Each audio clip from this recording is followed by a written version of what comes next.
Good morning Kabos Amo. Usapang grounded naman tayo ngayon. Meron tayo ditong ginagawa. EXT150. Laging pumuputok ko yung fuse kapag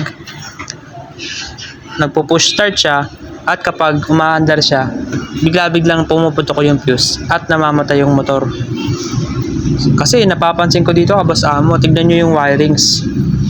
Sobrang gulo. Mas magulo pa sa mundo. Tapos, ito yung sinasabi ko sa inyong fuse. Ayan, nilagyan niya na nga ito ng mataas na amperes na fuse. Pero, ganun pa rin, napuputok pa rin. Ayan, 30 na yung ampere ng fuse na yan. Tapos, pumuputok pa rin yung fuse. So, kasi mapapansin nyo, tignan nyo yung wirings niya, oh. Parang may handaan. Kaya ito, ginawa ko, binaklas ko na lahat. So, yung overall wiring natin siya. Reinstall natin lahat ng mga naka-install sa kanya. Busina, mini driving lights, pati itong regulator at yung CDI niya. Re-wirings natin siya. Para baka may mga connection na mali yung pagkaka-wiring, then may mga naka-expose na wire para maiwasan natin ulit yung pagka-grounded niya. So, ito na agad oh. Ang bilis. Yan, winiring ko na agad siya. Pero hindi pa to final, Kabos Amo. Hindi ko pa kasi nalilinis yung mga wires. Pero, okay na yung connection niya. Ito, gumamit ako ng panibagong relay tsaka relay socket para sa busina. Tapos, yung ibang mga relay, pag pwede pa naman gamitin. Pero yung mga wire, halos lahat pinalitan ko na. So, yan Kabos Amo, tignan nyo. Malinis na siya, 'di ba? Kumpara sa kanina, ang gulo ng pagkaka-wirings. Kaya yan. Yan ang ginawa ko Kabos Amo, nilinis ko. Tapos, reinstall lahat ng mga accessories. Ito yung fuse niya, sama-sama sila dito. Yan. So, sama-sama sila dyan para madali i-troubleshoot kapag may naging problema. So, ayan, Kabos Amo, tapos na lahat. Malinis na rin yung wirings, tapos kinabit ko na rin lahat ng mga tinanggal ko kanina. Testingin na natin Kabos Amo kung goods na yung mga accessories niya, lahat ng ilaw, busina, pati yung mga signal light niya, kung hindi puputok yung fuse. So, ayan oh. Binuksan na natin yung susi niya.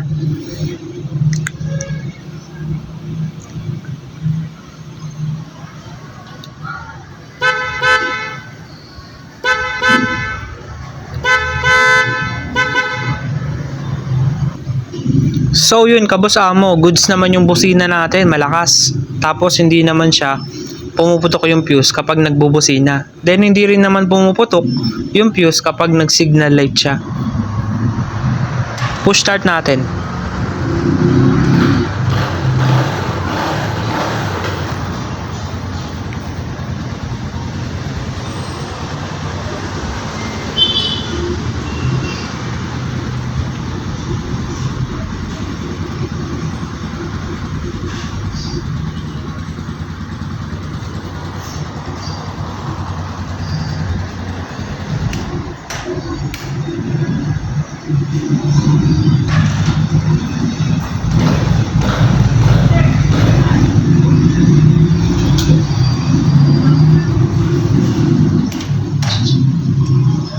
Alright, hello mga Kabos Amo. So, bigyan ko lang kayo ng konting paliwanag about sa ginawa natin kanina. So, ang nangyari pala sa motor, kaya laging namumutok yung fuse, ay yung wirings niya pala is marami naka-expose. Tapos, magulo. So, kumbaga sa ibang mekaniko mga Kabos Amo, pansitan yung term doon sa wirings niya. So, nagmukhang mga pansit. Kasi kapag ganun Kabos Amo, mahirap i-troubleshoot kung ano yung naging problema, kaya nag-short, kaya namumutok ng fuse. Kaya ang ginawa natin Kabos Amo ay in overall rewiring natin siya para Just in case na magkaroon na ulit ng mga troubleshooting na ganun, madali natin siya ayusin dahil nakaayos na yung wiring, siwa-hiwalay na. Magmula sa busina, mini driving lights, tsaka CDI. Pati yung regulator niya, inaayos na rin natin yung wirings. So, yun lang po yung pwede nyong gawin. Isa sa mga pwede nyong gawin kapag short yung ginagawa nyo, short circuit. Yung namumutok ba ng fuse. Pwedeng yun mga kaboss amo. I-rewiring nyo lang ulit.